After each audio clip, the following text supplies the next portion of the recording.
সম্মানিত ভাইয়ের আমার, আল্লাহ রাব্বুল আলামিন বলেন, ইয়া আইয়ুহাল্লাযীনা আমানু কুতিবা আলাইকুমুস সিয়ামু কামা কুতিবা আলাল্লাযীনা মিন ক্বাবলিকুম লাআল্লাকুম তাত্তাকুন।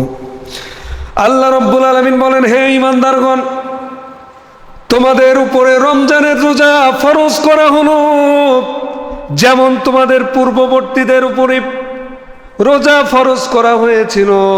তোমাদের উপরে রোজা ফরজ করার কারণ হলো লাআল্লাকুম তাত্তাকুন, যেন তোমরা তাকওয়া অর্জন করতে পারো।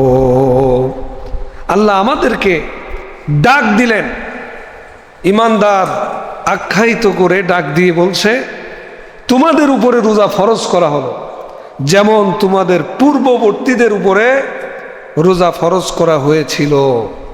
এই রোজা ফরজ করেছে এই জন্য যেন রোজা পালনের মাধ্যমে তোমরা আল্লাহ ভীতি, খোদা ভীতি, পরহেজগারিতা অর্জন করতে পারো। চিৎকার দিয়ে বলেন সুবহানাল্লাহ। তার মানে আল্লাহ ভীতি অর্জনের মাধ্যম হিসাবে তিনি রমাদানুল মুবারকের রোজা আমাদের জন্য কি করেছেন? ফরজ করেছেন। প্রিয় হাজিরিন, আলোচনা এই আয়াতের উপরেই করব ইনশাআল্লাহ। এখন আসুন, এই আয়াতের কয়েকটা পার্ট আছে। এক নম্বর পার্ট হচ্ছে আল্লাহ সুবহানাহু ওয়া তাআলা ঈমানদারদেরকে ডেকে বলছেন। কাদেরকে? ঈমানদার। তার মানে ঈমান যাদের নাই তাদের রোজা রাখার প্রয়োজনও আছে। এখানে যেহেতু ঈমানদারদেরকে স্পেসিফিকভাবে ডেকেই তিনি রোজা রাখার প্রতি নির্দেশ প্রদান করেছেন, কাজেই যাদের ঈমান নেই তাদের রোজাও নেই। কিন্তু দুর্ভাগ্যজনক সত্য কথা, ঈমান যে কয়টা বিষয়ের উপরে আনতে হয়, আমরা অনেকেই নামাজ পড়ি কিন্তু সেই বিষয়গুলির উপরে অনেকের ঈমান নেই। আগে আমি এটা বুঝতাম না বা অনুধাবন করতাম না, কিন্তু আলোচক হওয়ার কারণে আর এই কয়েকদিন আগে নির্বাচন আসার কারণে সবচাইতে উপলব্ধি করতে পেরেছি অনেক মুসলমানের সন্তান তাদের ঈমানের দুর্বলতা দেখে। তো হাজিরিন, আসুন আমরা রমাদানুল মুবারকের রোজা সম্পর্কেই কথা বলবো। যেহেতু ঈমানদারদেরকে আল্লাহ ডাক দিয়েছেন, ডাক দিয়েই রোজা রাখার প্রতি নির্দেশ, কাজেই ঈমান সম্পর্কেও কিছু কথা আমাদের জানা দরকার। প্রিয় ভাইয়ের আমার, বাবাজিরা আমার, আমাদের ঈমান আনতে হবে আল্লাহর উপরে, ফেরেশতাদের উপরে, তারপরে হলো আল্লাহ রাব্বুল আলামিন যেই নবীকে পাঠিয়েছেন সেই নবীর উপরে, এরপরে যে কিতাব দিয়েছেন সেই কিতাবের উপরে, এরপরে আখিরাতের উপরে, কিয়ামত দিবসের উপরে, তাকদীরের উপরে, এই বিষয়গুলির উপরে যদি আমরা ঈমান আনতে পারি তাহলে আমরা ঈমানদার পরিচয় দিতে পারবো। এবার বলুন তো দেখি, যেই কিতাব আল্লাহ রাব্বুল আলামিন নাজিল করেছেন, যেই কিতাব আমাদের জন্য হিদায়াতের গ্রন্থ হিসাবে নাজিল করেছেন, সেই কিতাবের নাম কি? সেই কিতাবের নাম হচ্ছে আল কুরআন। সেই কিতাবের নাম কি? আল কুরআন। সেই কোরআনটাই তো এই মাসেই নাজিল করেছেন, আমার কথা নয়, স্বয়ং আল্লাহ বলে দিয়েছেন, শাহরু রমাদান আল্লাযী উনজিলা ফীহিল কুরআনু হুদাল লিন-নাস হুদাল লিন-নাসি ওয়া বাইনাতিম মিনাল হুদা ওয়াল ফুরকান। আল্লাহ রাব্বুল আলামিন বলেন, শাহরু রমাদান আল্লাযী উনজিলা ফীহিল কুরআন, আমি রমাদানুল মুবারকে কুরআন নাজিল করেছি, আর এই কুরআন হচ্ছে সমগ্র মানুষের জন্য হিদায়াত, আর এটা হলো সত্য এবং মিথ্যা পার্থক্যকারী। তার মানে সত্য কোনটা, মিথ্যা কোনটা, সঠিক কোনটা, বেঠিক কোনটা, ন্যায় কোনটা, অন্যায় কোনটা, অন্ধকার কোনটা, আলো কোনটা নির্ধারণ করার জন্য, নির্ণয় করার জন্য যে কিতাবটি আল্লাহ রাব্বুল আলামিন নাজিল করেছেন সেই কিতাবটির নাম হচ্ছে আল কুরআন। এই মাস যতগুলো কারণে অত্যন্ত সম্মানিত, তার ভিতরে একটা হচ্ছে এই কুরআন এই মাসেই নাজিল করা হয়েছে। এই কারণে এই মাসটা সম্মানিত। চিৎকার দিয়ে বলেন সুবহানাল্লাহ। এবার বলেন, যেই কিতাব আল্লাহ রাব্বুল আলামিন নাজিল করেছেন, এই কিতাব যতগুলো আয়াত আছে, সেই আয়াতের কোনো একটা আয়াতের কোনো বিষয়কে কেউ যদি অবিশ্বাস করে, তার কি ঈমান থাকবে? তার ঈমান থাকবে না। কোরআনটাকে বিশ্বাস করতে হবে এ টু জেড, সূরাতুল ফাতিহা থেকে নিয়ে, ফাতিহা শুরু করতে দিয়ে বিসমিল্লাহ, ওই বিসমিল্লাহর বা থেকে নিয়ে মিনাল জিন্নাতি ওয়ান নাস, ওয়ান নাসের সিন পর্যন্ত যত কথা আছে সব কথাগুলো মানতে হবে এবং বিশ্বাস করতে হবে এবং মানতে হবে। যেটাকে না বলেছেন সেটা আপনার জন্য নিষেধ হয়ে গেছে, যেটাকে হ্যাঁ বলেছেন সেটা আপনার জন্য মানা কি হয়ে গেছে? ফরজ হয়ে গেছে। প্রিয় ভাইয়ের আমার, বাবাজির আমার, কিন্তু মুসলমানের সন্তান অনেকেই আগে আমি এটা বুঝতে পারিনি, নামাজ, রোজা, হজ, যাকাত এটা বিশ্বাস করে, কিন্তু আল্লাহর জমিনে আল্লাহর দ্বীন কায়েমের কথা যখন বলতাম তখন অনেকেই এই কথার উপরে নাক ভেংসি দিয়ে আমাদের আলোচনাকে কটূক্তি পর্যন্ত করত। মুসলমান নামাজ পড়ে, রোজা রাখে, হজ করে, যাকাত দেয়, কিন্তু স্বার্থ বিরোধী আলোচনা হওয়ার কারণে হুজুরের আলোচনার বিরোধিতা করতে গিয়ে নিজের ইমানের ত্রুটি ডেকে এনেছে, তার খবর নাই। এটা আগে বুঝতে পারিনি, এই নির্বাচনে সবচাইতে বেশি বুঝছি। তো ইসলাম প্রতিষ্ঠা এটা প্রত্যেক মুসলমানের উপরে কি ফরজ। যেমন ফরজ নামাজ, যেমন ফরজ রোজা, যেমন ফরজ হজ, আল্লাহর জমিনে আল্লাহর দ্বীন কায়েমটাও ঠিক মুসলমানের জন্য প্রতিষ্ঠা করা ঠিক তেমনটাই ফরজ।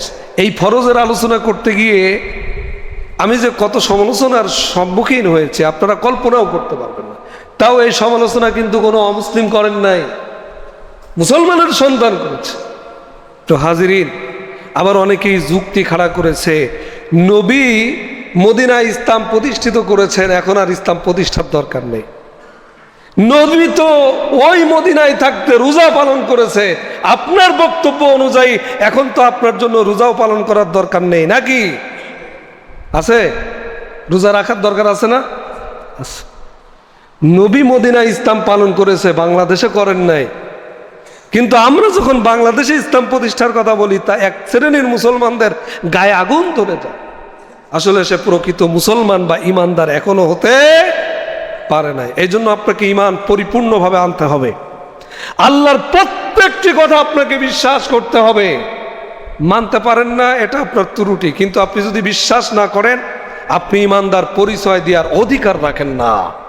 তো হাজিরিন, তো সর্বপ্রথম এই আয়াতে আল্লাহ সুবহানাহু ওয়া তাআলা বললেন, ইয়া আইয়ুহাল্লাযীনা আমানু, হে ঈমানদারগণ, তোমরা যারা আমার প্রত্যেকটা বিষয়, যেই বিষয়গুলো বিশ্বাস করলে পরে ঈমান আনা যায়, সেই বিষয় যারা বিশ্বাস স্থাপন করেছো, আমি তাদেরকে ডেকে বলছি তোমাদের উপরে রোজা কি করা হলো? ফরজ করা হলো। তার মানে আপনি ভাবতে পারেন যে মনে হয় আমাদের উপরে এই ইবাদতটা চাপিয়ে দেওয়া হয়েছে। আগে মনে হয় কোনো উম্মতের উপরে এরকম ইবাদতের কথা বলা হয়, কিন্তু না, আল্লাহ রাব্বুল আলামিন আপনার উপরে চাপিয়ে দেন নাই, বরং আল্লাহ আপনাকে এত সহজ করেছেন, এত সহজ করেছেন, পর্যায়ক্রমে সেটা বুঝাই বলবো। কিন্তু দেখেন, পূর্ববর্তীদের উপরে রোজা ফরজ করা হয়েছিল, ওই কথাটা টানার কারণ হলো তাফসিরে ইবনে কাসিরের ভিতরে তিনি ব্যাখ্যা দিতে গিয়ে ইবনে কাসির রাহিমাহুল্লাহ বলেন, এই কথার উদ্দেশ্য হলো যেন আগের লোকেরা যেভাবে রোজা রাখত, তোমরা তো উম্মতের ভিতরে শ্রেষ্ঠ উম্মত, কাজেই তোমাদের ইবাদতের মানটা, তার মানে তোমাদের রোজা পালনটা তাদের চাইতে যেন বেশি মর্যাদাশীল হয়, বেশি গুরুত্ব লাভ করে তোমাদের ভিতরে, তোমরা যেন আরো সুন্দর করে তাদের চেয়ে ইবাদতটা মর্যাদাপূর্ণ মনে করেই করতে পারো। এই কারণেই তোমাদের আগের লোকদের কথা স্মরণ করা হয়েছে। এটা শুধু তোমাদের উপরে ফরজ করা হয়নি, তোমাদের পূর্বে যে সমস্ত নবীরা এসেছিলেন, যে উম্মতরা এসেছিলেন, তাদের উপরেও ফরজ করা হয়েছিল। হযরতে নূহ আলাইহিস সালামের জামানায় তিনারা মাসে 3টা করে রোজা রাখতেন। কয়টা? 3টা রোজা রাখতেন। আমাদের পূর্বে যখন এই আয়াত নাজিল হওয়ার পূর্বে যখন নবীরা বা সাহাবীরা রোজা রাখতেন, তিনারাও মাসে 3টা করে রাখতেন। আর আশুরার রোজা রাখতেন। আশুরার রোজা তখন ফরজ ছিল, এখন তো ঐচ্ছিক হয়ে গেছে। যার ইচ্ছা সে রাখতে পারে, যার ইচ্ছা সে ছেড়ে দিতে পারে, গুনাহ হবে না, কিন্তু রাখলে সওয়াব আছে। প্রিয় ভাইয়েরা আমার, তার মানে এই আয়াত নাজিল হওয়ার পূর্বে আমাদের রোজা কতটি ছিল? মাসে কয়টি? 3টি। মাসে 3টি রোজা আমাদের ফরজ হওয়া ছিল। এখন মাসে যদি 3টি হয়, 12 মাসে কয়টা হয়? হ্যাঁ, 36টা। তাইলে আমি যে বললাম রোজা আমাদের জন্য আরো সহজ করা হয়েছে, 6টা কমে আসছে না?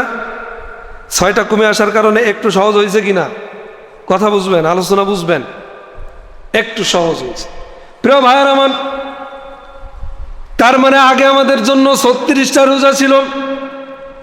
শুধু 36টা রোজা ছিল না, আবার বছরে একটা করে আশুরার রোজা রাখা লাগতো। ও দুনিয়ার মুসলমান, কিন্তু এখন আশুরার রোজাও ছেড়ে দিয়ে লাগছে। তার মানে 37-38টা রোজা আমাদের জন্য ফরজ ছিল, কিন্তু এখন সেটা কমে 30টা এসেছে। কখনো 29, কখনো 30। এবার দেখেন, এই যে রোজা আপনি রাখবেন, রোজা আসলে কিভাবে রাখতে হয়, রোজা আসলে কি, ইবাদতের নমুনাটা কেমন, রোজা রাখার নমুনাটা কেমন হবে? তো হাজিরিন, 2টা জায়েজ কাজ নির্ধারিত সময়ের ভিতরে নিষেধ করা হয়েছে। সেই নিষেধাজ্ঞাটা পালন করাকেই রোজা বলে। সেটা কি? এক কথায় যদি বলেন, পানাহার, খাদ্য গ্রহণ নিষেধ করা হয়েছে, প্রথম কাজ। দ্বিতীয় কাজ হলো স্ত্রী সম্ভোগ। এটাকে স্ত্রী সম্ভোগ বা স্ত্রী সহবাস করা, বিয়ের পরে যে মহিলাকে গ্রহণ করা হয় তাকেই তো স্ত্রী বলে, নাকি? অবিবাহিত কোনো মহিলার সাথে সময় কাটানো, যেই মহিলার সাথে সময় কাটানো, ওই মহিলাকে কি স্ত্রী বলে? না। বিবাহ করার পরে যেই মহিলা আপনার ঘরে আসলো, যার সঙ্গে মিলামিশা করা জায়েজ করে দেওয়া হলো, সেই হচ্ছে আপনার স্ত্রী। যেটা জায়েজ, সেই জায়েজ কাজটাকে নির্ধারিত সময়ের ভিতরে সেই স্ত্রীর সাথে সম্ভোগ করা বা মিলামিশা করা আপনার জন্য নিষেধাজ্ঞা জারি করা হলো। এই 2টা কাজ, এক কথায় হলো খাদ্য গ্রহণ না করা, আর দ্বিতীয় হলো স্ত্রী সম্ভোগ থেকে বিরত থাকা। এই সুনির্ধারিত টাইমে আপনি যখন বিরত থাকছেন, এটাকে বলা হয় কি? রোজা। এটাকে কি বলা হয়? রোজা। এবার আসুন প্রিয় ভাই আমার, মামাজির আমার, নবী করিম সাল্লাল্লাহু আলাইহি ওয়াসাল্লাম সহ প্রথম জামানায় যখন রোজা রাখতেন, তখন কিন্তু সুবে সাদিক থেকে নিয়ে, তার মানে ফজরের আগ মুহূর্ত থেকে নিয়ে মাগরিব পর্যন্ত রোজা রাখতো না। তারা রোজা রাখতো এমন সময়, এর থেকে অত্যন্ত কঠিন ছিল। সেটা কিরকম? সেইটা হলো, তারা রোজা রাখতেন রাত্রে ইশার সালাতের পরে। তারা যখন ঘুমিয়ে যেতেন, এই ঘুমানোর পর থেকে নিয়ে শুরু করে একেবারে সন্ধ্যার আগ পর্যন্ত তাদেরকে রোজা রাখা লাগতো। বলুন তো দেখি, এখন রোজা ঘুমানোর পর থেকে শুরু হয়, নাকি সুবে সাদিক থেকে নিয়ে মাগরিব পর্যন্ত রোজা রাখতে হয়? সুবে সাদিক থেকে নিয়ে মাগরিব পর্যন্ত। তার মানে ছাড় দেওয়া হলো, রাতে আগে রোজা রাখতে হতো, রাতের বেলা। মানে আপনি ঈশার নামাজ পড়ে খাওয়া দাওয়া করে শুলেন, সেখান থেকেই রোজা হয়ে গেল। ঘুমানোর পরে আবার উঠে কিছু খাওয়া দাওয়া করবেন অথবা স্ত্রী সহবাস করবেন, সেই সুযোগ আর কি ছিল না? সেই সুযোগ আর ছিল না। প্রিয় হাজিরিন, খুব ভালো করে খেয়াল করুন। তো সেই টাইমটা কমিয়ে আপনাকে সুবে সাদিক থেকে নিয়ে মাগরিবের আগ পর্যন্ত রোজা রাখার বিধান আসলো। কোত্থেকে আসলো? যখন প্রথম যুগে সাহাবীরা রোজা রাখতেন, একজন সাহাবী, আনসারী সাহাবী, সেই সাহাবীর নাম হচ্ছে হযরতে সুরমা রাদিয়াল্লাহু তাআলা আনহু। কোন সাহাবী? নামটি মুখস্থ করেন। কোন সাহাবী? সুরমা, হযরতে সুরমা রাদিয়াল্লাহু তাআলা। তিনি একজন আনসারী সাহাবী। এই আনসারী সাহাবী রাতে ঘুমালেন, এরপরে ফজরের সময় উঠে তিনি ফজরের নামাজ আদায় করলেন। ফজরের নামাজ আদায় করার পরে তিনি কাজ করতে গেলেন। কাজ করে ফেরত আসতে তার রাত হয়ে গেল। রাত হয়ে যাওয়ার কারণে তিনি এত ক্লান্ত হয়ে পড়লেন, ভারী কাজ করার কারণে ক্লান্ত হয়ে তিনি ঈশার নামাজ পড়ে কোনো কিছু খাদ্য গ্রহণ না করে তিনি ঘুমিয়ে পড়লেন। এই ঘুমিয়ে পড়ার কারণে তিনি আর কোনো খাদ্য গ্রহণ করতে পারেননি। পরের দিন আবার রোজা রাখলেন। রোজা শেষ করতে করতে তিনি অসুস্থ হয়ে পড়লেন, কারণ আগের দিন তিনি রাত্রে না খেয়ে সারাদিন খাটাখাটনি করেছে না খেয়ে। এই যে না খেয়ে খাটাখাটনি করলেন, আবার যে ইফতারি করবেন সন্ধ্যা থেকে নিয়ে ঘুমানোর আগ পর্যন্ত ইফতারি এবং স্ত্রী সহবাস করা জায়েজ, কিন্তু তিনি কাজ করে ফেরত আসতে আসতে তিনার এতটাই লেট হয়ে গেল, তিনি খাদ্যও খেতে পারলেন না, আর স্ত্রী সম্ভোগের কথা বাদই দিলাম। কিন্তু তিনি ক্লান্ত হওয়ার কারণে ঈশার নামাজ পড়েই শুয়ে পড়লেন, ঘুম এসে গেছে, আর খাবার সুযোগ পেলেন না। পরের দিন আবার ওই না খাওয়া অবস্থায় রোজা রাখলেন, আর না খাওয়া অবস্থায় রোজা রাখার কারণে তিনি অসুস্থ হয়ে পড়লেন। নবীর কাছে আসলেন, ইয়া রাসূলুল্লাহ, অসুস্থ হয়ে যাওয়ার পরে তার বিধান কি হবে, কি করণীয়?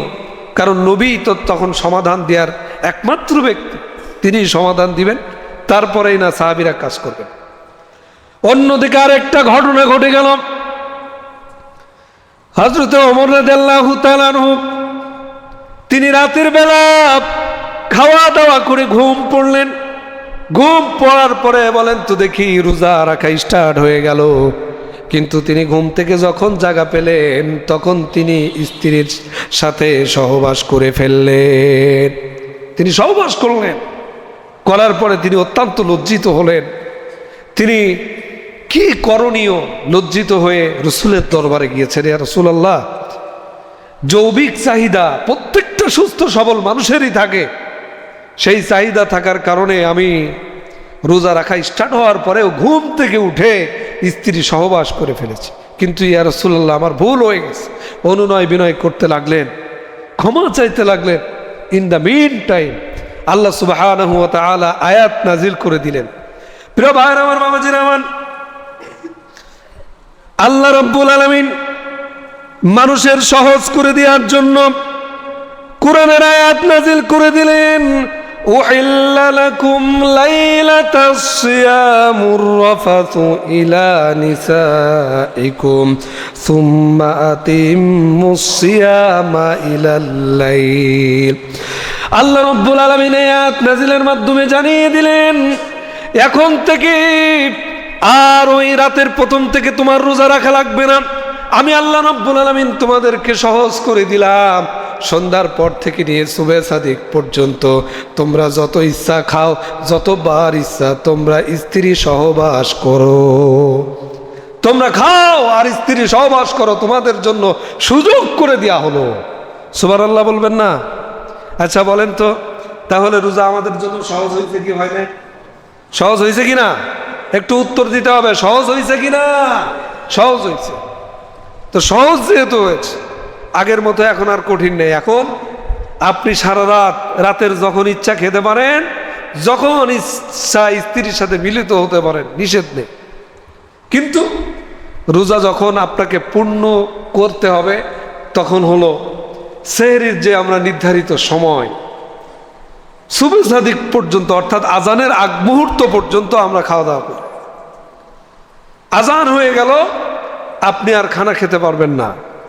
এখান থেকে শুরু করে নিয়ে একেবারেই সূর্য অস্ত পর্যন্ত, মাগরিবের আজান পর্যন্ত আপনি এই দুইটা কাজ থেকে বিরত থাকলেন। এইটার নাম হচ্ছে সিয়াম। এটার নাম কি? সিয়াম। তাহলে যেহেতু সহজ হয়েছে, সহজ হওয়ার কারণে এই সিয়াম আমাদের পালন করতে হবে নাকি ছেড়ে দিতে হবে? কি করতে হবে? পালন করতে হবে। প্রিয় ভাইয়ের আমার, বাবাজির আমার, আল্লাহ রাব্বুল আলামিন আমাদের জন্য এই রোজা দিয়েছেন।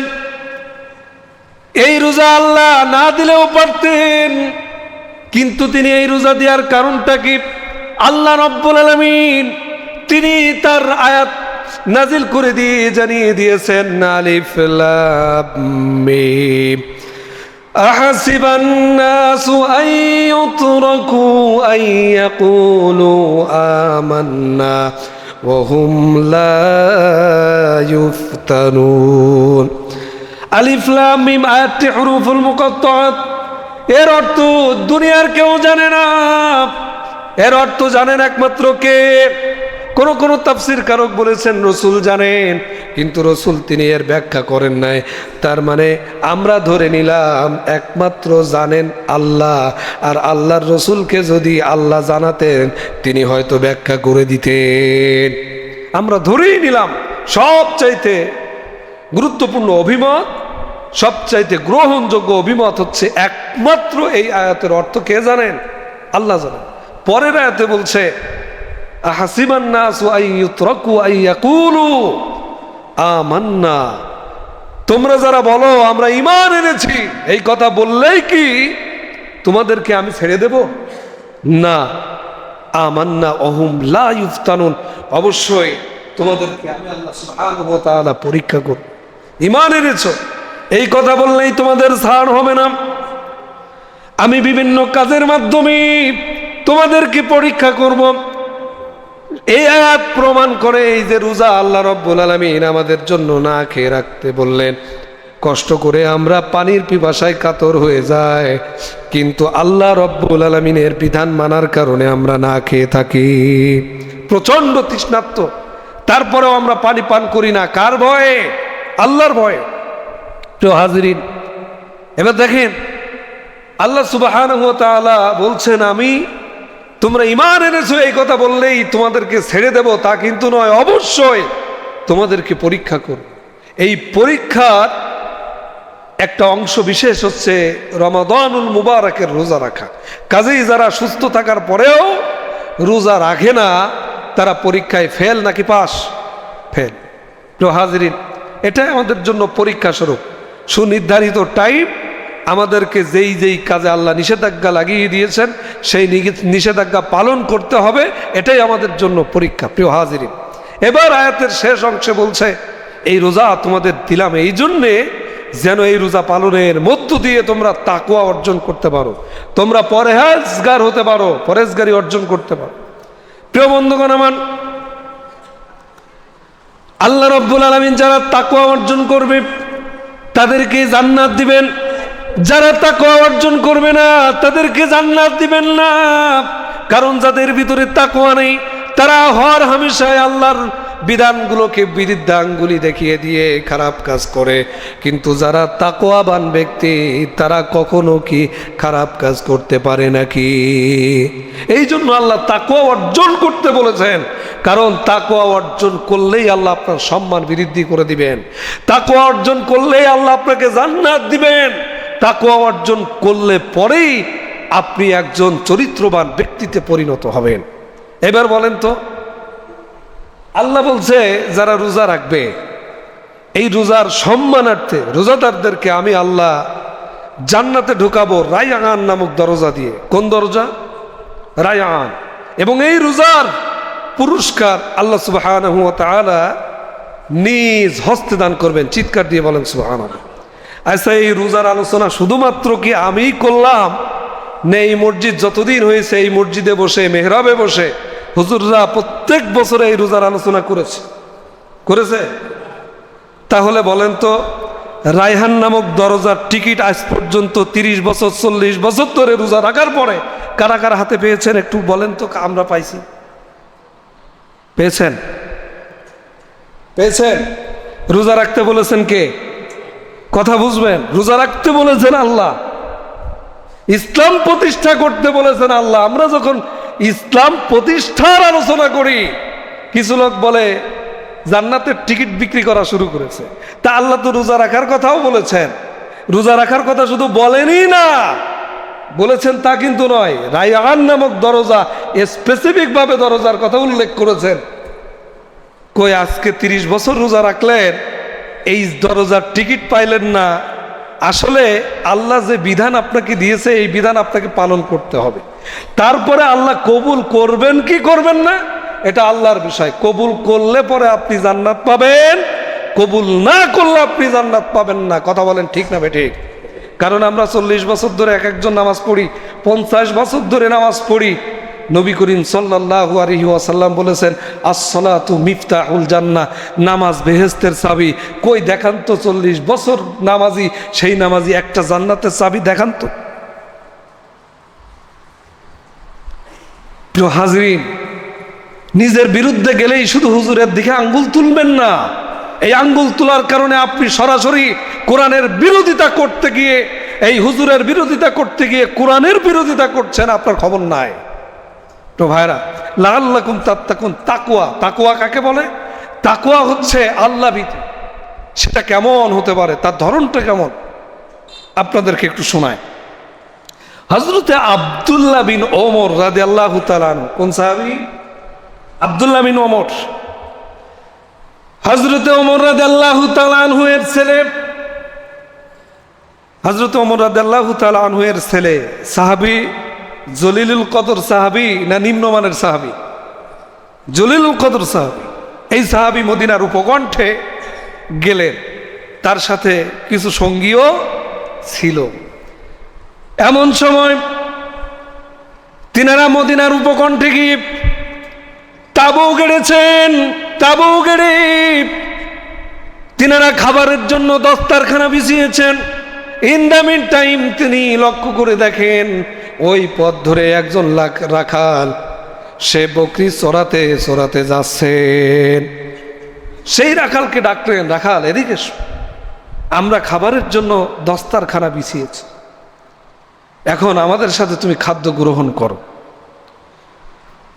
এই রাখালকে যখন এই প্রস্তাব দিলেন খাদ্য গ্রহণের, রাখাল বললেন, ও আল্লাহর বান্দা, আমি তোমাদের সঙ্গে খাদ্য গ্রহণ করতে পারবো না। কেন পারবো না? না পারার কারণ হলো আমি রোজা রেখেছি, যার কারণে তোমরা খাদ্য গ্রহণের জন্য ডেকেছো, ডাকার পরেও আমি তোমাদের সঙ্গে খাদ্য খেতে পারবো না। তিনি বললেন, আমি খাদ্য খেতে পারবো না। আব্দুল্লাহ বিন ওমর রাদিয়াল্লাহু তাআলা আনহু বলছেন, মরুভূমির ভিতরে বা পাহাড়ি অঞ্চলে এই প্রচন্ড আকারে রোদ, এই রোদের ভিতরেও তুমি রোজা? প্রশ্ন করছেন। আচ্ছা বলেন তো, এই যে প্রশ্ন করছেন, রোজাটা রমজান মাসের রোজা না অন্য মাসের রোজা? একটু উত্তর দেন। অন্য মাসের রোজা। আর খাবার খেতে যে ডেকেছেন, খাবার খেতে যে ডাকলেন, দিনের বেলা ডাকছেন না রাতে? দিনের বেলা। এই তো আলোচনা করছেন তো হাজিরিন, দিনের বেলা। কেন? কারণ রৌদ্রের উদাহরণ দেওয়া হয়েছে এই হাদিসের ভিতরে। হাদিসটি সুনানে বাইহাকির 5291 নম্বর হাদিস। তো হাজিরিন, ভালো করে খেয়াল করো। যখন ডাকলেন, আব্দুল্লাহ বিন ওমর রাদিয়াল্লাহু তাআলা আনহু, জলিলুল কদর সাহাবী, মদিনার উপকণ্ঠে থাকার পরেও তিনারা যখন রোজা রাখেন নাই, বোঝা যায় এই রোজাটা ছিল রমাদানুল মুবারকের রোজা নয়, তার মানে তিনি নফল রোজা রেখেছিলেন। প্রভারামান, এরপরেও তিনি যখন জিজ্ঞেস করলেন, এই প্রচন্ড রোদের ভিতরেও তুমি রোজা রেখেছ, এখান থেকে ক্লিয়ার হওয়া যায় এটা রমজানুল মুবারকের রোজা ছিল না। লোকটি বললেন, হ্যাঁ, এই রমজানুল মুবারকের এই প্রচন্ড রোদের ভিতরেও আমি রোজা রাখার কারণ হলো ওই 0 দিনের জন্য আমি কিছু পুঁজি কামাই করছি। সুবহানাল্লাহ। ওই 0 দিন, যেই দিন আমার কোনো আমল করার সুযোগ আর থাকবে না, অর্থাৎ মৃত্যুবরণ করার পরে আমি নিজ ইচ্ছায় শুধু সাদগায়ে জারিয়া বা নেক সন্তান এইগুলো ছাড়া আমি নিজে আর কোনো ইবাদত যেদিন করতে পারবো না, ওই 0 দিনের জন্য আমি কিছু পুঁজি কামাই করে যাচ্ছি, এই জন্য আমি রোজা রেখেছি এই প্রচন্ড রোদের ভিতরেও। হযরতে আব্দুল্লাহ বিন ওমর রাদিয়াল্লাহু তাআলা আনহু তিনি অবাক হয়ে গেলেন যে লোকটি রোজা রেখেছে, এই প্রচন্ড তাপের ভিতরেও খাওয়ার অফার করলাম কিন্তু খাদ্য গ্রহণ করলো না। কাজে এই লোকটির তাকওয়া কেমন একটু যাচাই বাছাই করা যায়। প্রভায়মান, এবার আব্দুল্লাহ বিন ওমর রাদিয়াল্লাহু তাআলা আনহু বললেন, ঠিক আছে, তাহলে তোমার ওই যে বকরির পাল, ওই বকরির পাল থেকে আমাদের কাছে একটা বকরি বিক্রি করে দাও, আমরা ন্যায্য মূল্য দিয়ে, এক কথায় নগদ মূল্য দিয়ে তোমার কাছ থেকে এটা ক্রয় করে নেব। রাখাল বলল, এই বকরি আমি বিক্রি করতে পারবো না। কেন পারবে না? না পারার কারণ হলো এই বকরির গুলো একটা মালিক আছে, এই বকরির গুলোর মালিক আমি না। কাজে আমি তো রাখাল, আমি এটা চড়াই নিয়ে বেড়াই, এর নির্ধারিত একজন মালিক রয়েছে। কাজে ওই মালিকের বিনা পারমিশনে আমি রাখাল এখান থেকে একটি বকরিও বিক্রি করতে পারবো না। সেই সময় ওই লোকটি তাবুকের ভিতরেই বসা ছিলেন। আব্দুল্লাহ বিন ওমর রাদিয়াল্লাহু তাআলা আনহু বললেন, তুমি যদি আমাদের কাছে এখান থেকে একটা বিক্রি করে দাও, তাহলে তোমার মালিক টের পাবে না। আর পাহাড়িয়া অঞ্চলে যখন ছাগল বা বকরি তোমরা চড়াতে আসো, এখান থেকে স্বাভাবিকভাবেই অনেক সময় এখান থেকে হারায় যায়, অথবা নেকড়ে বা বাঘ হিংস্র প্রাণী খেয়ে নেয়। কাজে তুমি যদি এখান থেকে একটা বকরি বিক্রি করে দাও, আর যদি বলো যে এখান থেকে হারিয়ে গেছে, তাহলে তোমার মালিক তোমার উপরে কোনো জবরদস্তি করবে না, তোমাকে কিচ্ছু বলবে না, তুমি বিক্রি করে দাও। তিনি তাঁবু থেকে বের হয়ে এলেন, এসে ওই আকাশের দিকে আঙ্গুল ইশারা করে বললেন, আব্দুল্লাহ বিন ওমর রাদিয়াল্লাহু তাআলা আনহুকে ইশারা করলেন, ওই আকাশের দিকে তাকান, আল্লাহ কোথায়? আমার মালিক হয়তো টের পাচ্ছে না, কিন্তু ওই আল্লাহ তো একজন আছে, তিনি সব কিছুর খবর রাখেন। চিৎকার দিয়ে বলেন সুবহানাল্লাহ। ইন্নাল্লাহা খবীরুম বিমা তা'মালুন। আল্লাহ বলছে, নিশ্চয় আমি বেখবর রাখি, বেখবর নই, আমি সব কিছুর খবর রাখি। চিৎকার দিয়ে বলেন সুবহানাল্লাহ। আচ্ছা, রাখালরা, যারা রাখাল, তারা কি গরিব না বড় লোক? একটু চিল্লাই কন, তারা গরিব না বড় লোক? গরিব। অসৎ পথে ইনকাম করার সুযোগ থাকার পরেও একজন গরিব লোক, অসহায় লোক, একজন রাখাল, সে যদি আল্লাহর ভয়ে তার মালিকের মাল আত্মসাৎ না করে, ওইটা বিক্রি না করে তাকওয়ার পরিচয় দেয়, আল্লাহর ভয়ে যদি সে সৎ থাকে, তাহলে বলুন তো দেখি, আমরা তো অনেকেই ওই রাখালের চাইতে বড় লোক, আমাদের কি আল্লাহর ভয়ে অসৎ পন্থা অবলম্বন করে যে ইনকাম আমরা করি, সেই ইনকাম থেকে বিরত থাকার দরকার আছে না নাই? আছে আছে আছে আছে। কিন্তু আহারে, আমরা মানুষের অর্থ সম্পদ নষ্ট করার জন্য পাগল পারা হয়ে থাকি, মরিয়া হয়ে থাকি। আল্লাহর কাছে প্রত্যেকটা বিষয়ের জবাব দিতে। প্রিয় ভাইরা আমার, এবার আব্দুল্লাহ বিন ওমর রাদিয়াল্লাহু তাআলা আনহু তিনি মদিনায় ফিরে গেলেন। মদিনায় ফিরে গিয়ে ওই মালিককে খবর দিলেন। খবর দেওয়ার পরে মালিককে খোঁজ করে মালিককে বললেন, তোমার কাছে যত বকরি আছে ওই বকরিগুলো আমরা ক্রয় করে নিতে চাই। কারণ ওই সময় পালে পালে যারা বকরি পালতেন, এই বকরিগুলো দেখভাল করার জন্য আবার যারা রাখাল রাখতেন, ওইটা তাদের ব্যবসায়ী পুঁজি ছিল। যার কারণে কিনার প্রস্তাব দেওয়ার সঙ্গে সঙ্গে তিনি বিক্রি করে দিতে রাজি হয়ে গেলেন, যে ওইগুলো বিক্রি করে দেন, আর আপনার যে রাখাল ওকেও আজাদ করে দেন, আমরা ওইটা সহই কিনে নিচ্ছি। কিনে নিলেন, নিয়ে ওই রাখালকে আজাদ করে দিলেন, মুক্ত করে দিলেন, এবং এই বকরির পাল তাকে আল্লাহর রাস্তে দান করে দিলেন। সুবহানাল্লাহ।